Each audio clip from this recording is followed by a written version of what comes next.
Meu primeiro vídeo sobre bitcoins é de maio de 2013, numa época em que ninguém sabia praticamente nada sobre isso.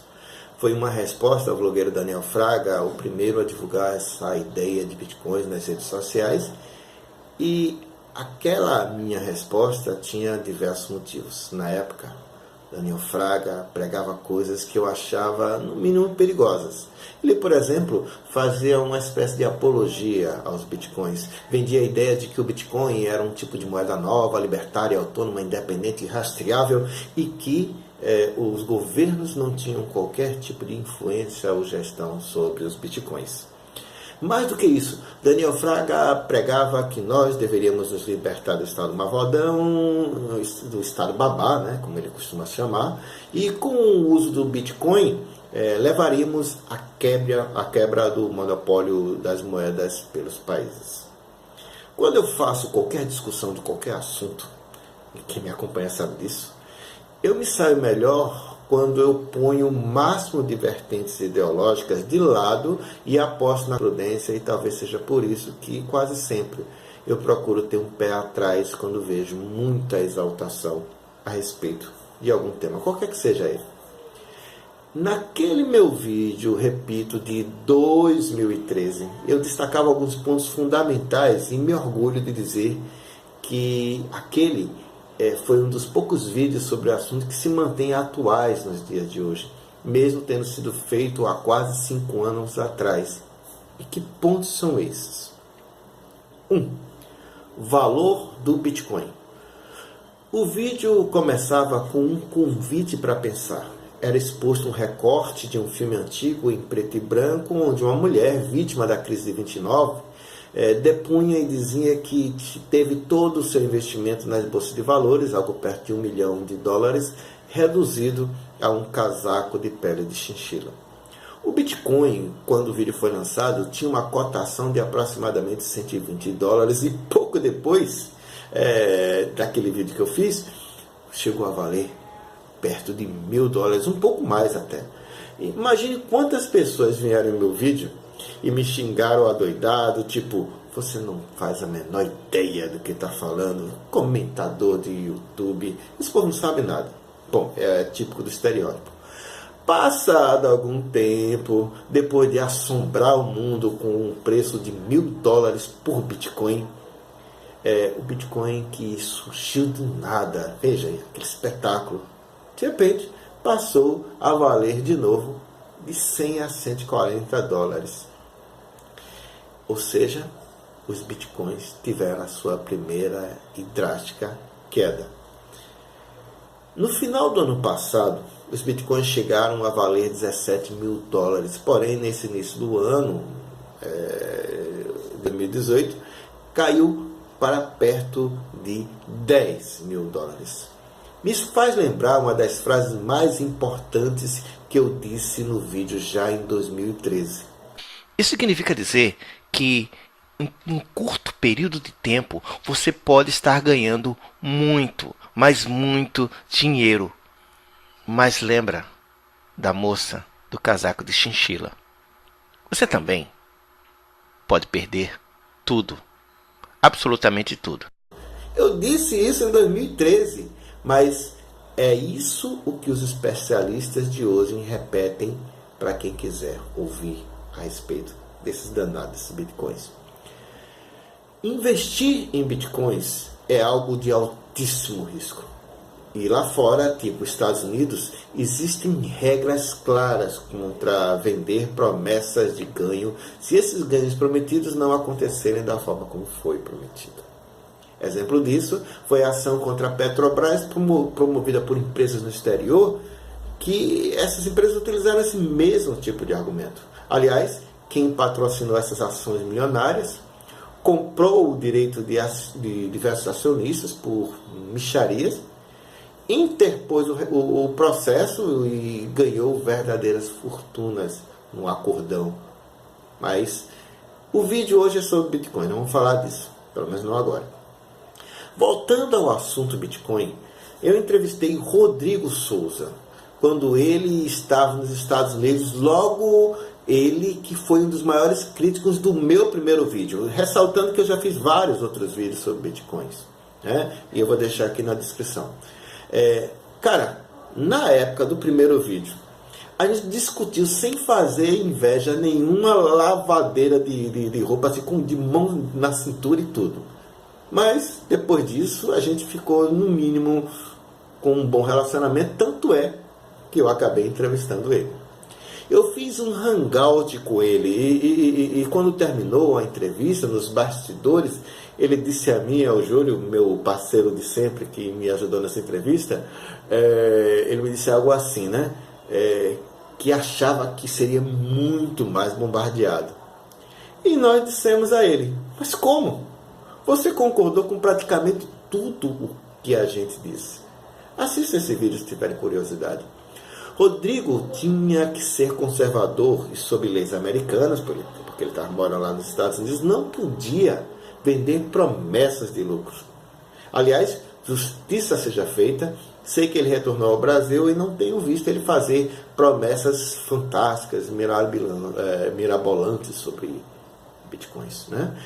Ele é um defensor da moeda, mas se vocês assistirem a entrevista que ele me deu e compararem com o que eu afirmei no primeiro vídeo, vão perceber que naquele meu primeiro vídeo eu não tinha dito tanta bobagem assim. Afinal de contas, o Rodrigo é um especialista, né? E lembrem-se, Rodrigo não é qualquer um. Ele deu uma entrevista nos Estados Unidos para aquela emissora que não gosta muito de Lula, a Globo. Tá bom? Bom, o item 2 que eu gostaria de comentar é sobre credibilidade. Naquele meu primeiro vídeo, eu falava que o Bitcoin era uma moeda de autoria anônima e isso poderia levar no futuro a ser preterido por outras moedas com mais credibilidade.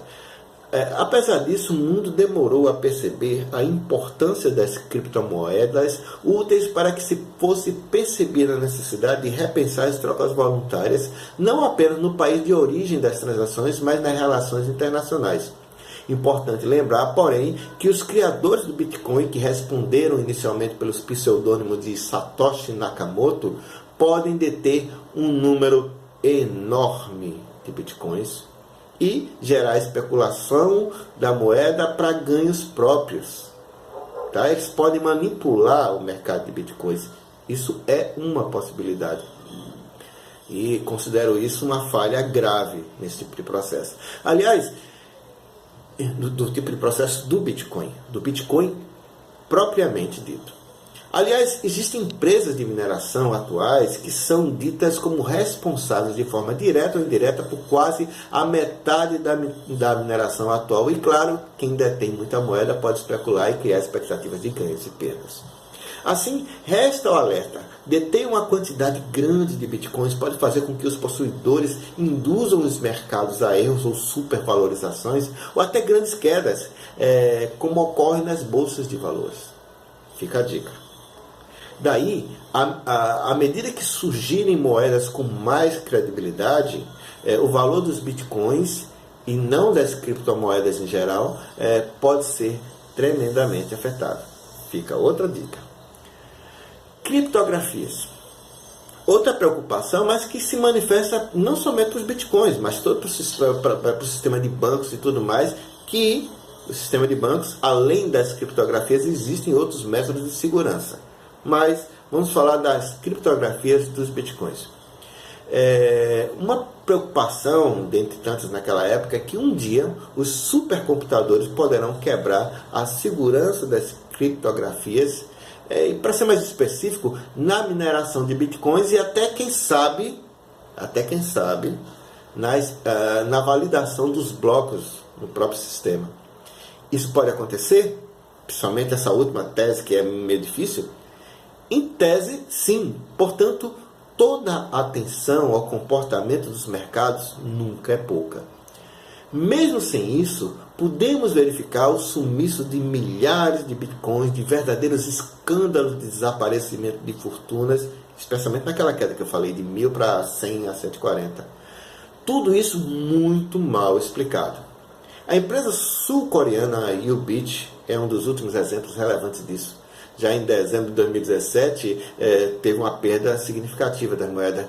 Porém, mais relevante foi um roubo recente, um furto recente de 1,5 bilhão, mais de 1,5 bilhão de dólares, eu não sei se de reais, acho que foi de reais, 1,5 bilhão de reais da japonesa Coincheck, que ocorreu há poucos dias, acho que 2, 3 dias antes da elaboração desse vídeo.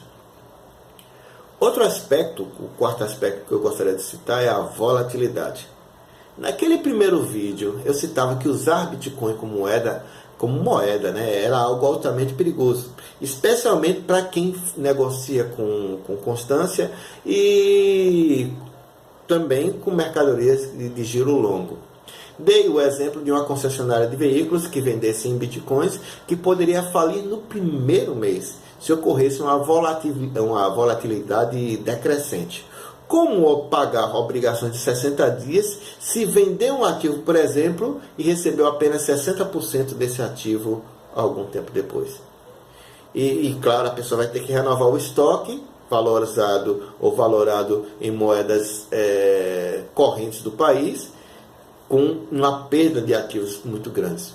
Isso eu estou usando como exemplo recente da desvalorização desse Bitcoin agora, que em dezembro caiu significativamente agora em janeiro.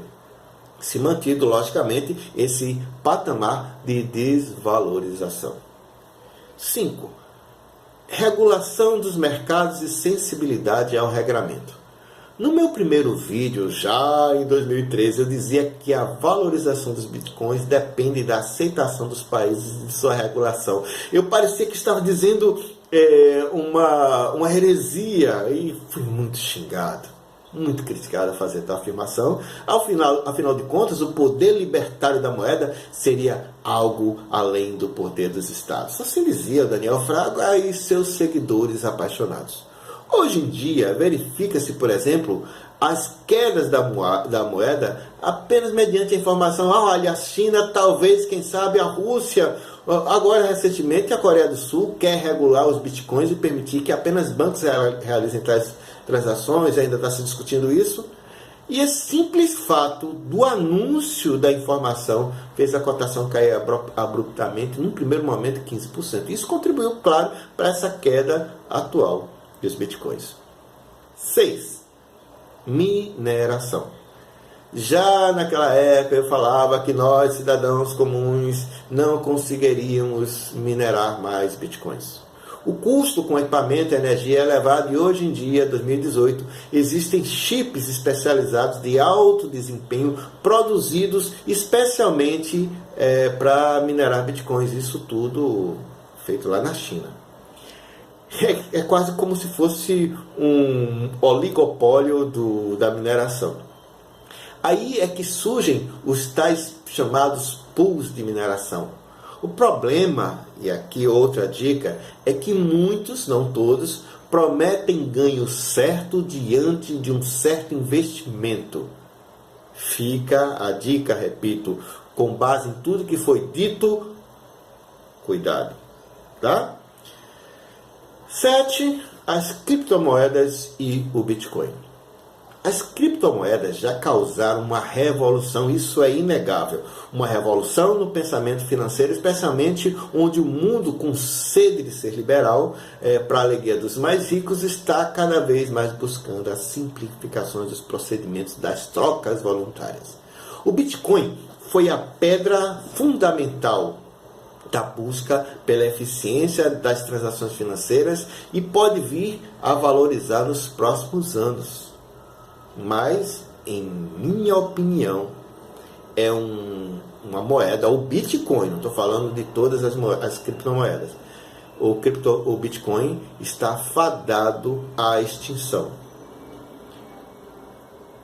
É isso mesmo que você ouviu.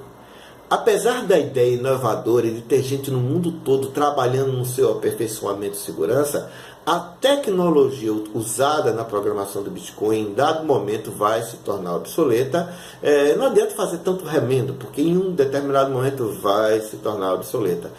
Salvo se consiga fazer um processo eficiente de migração tecnológica, ou seja, os que estiverem sobre essa plataforma migrarem para uma outra plataforma mais avançada, salvo se aumente a chave de segurança dos bitcoins, das chaves criptografadas, e se consiga demonstrar que os bitcoins estão sendo descentralizados, que é um dos riscos que eu citei atrás, essa questão da concentração dos bitcoins na mão de poucos que você não sabe quem são. Entre outras observações importantes, os bitcoins encontrarão seu caixão em alguns anos. Ou seja, apesar da atitude inovadora e promissora dos bitcoins, é preciso que as pessoas percebam que, especialmente em informática, não se pode fazer remendos o tempo todo.